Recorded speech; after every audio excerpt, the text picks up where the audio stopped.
আজ 6 মান্থ পর এটা আমাকে বলতে বাধ্য করছে যে 6 মান্থ আগে এটা বলেছিল যে তোকে যদি তোর লাইফে সাকসেসফুল হতে হয় তাহলে ইনস্টাগ্রামকে ডিলিট করতে হবে। কিন্তু আজ 6 মান্থ পর আমি এটা বলতে বাধ্য হচ্ছি যে ইনস্টাগ্রাম চেঞ্জ মাই লাইফ।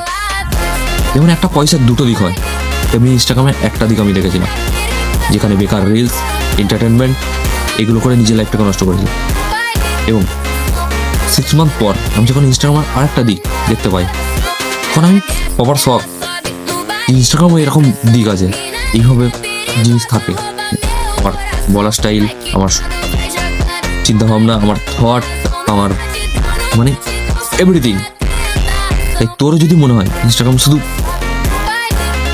মানে নষ্ট করছে, হ্যাঁ ডেফিনেটলি তার খারাপ দিক আছে, বাট ডিপেন্ড করে কে সেটাকে কেমন করে নিচ্ছে।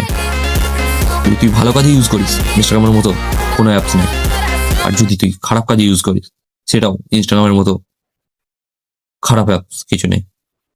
এরপর চয়েস ইজ ইয়োর, পছন্দ তোর, change your thinking and change your life.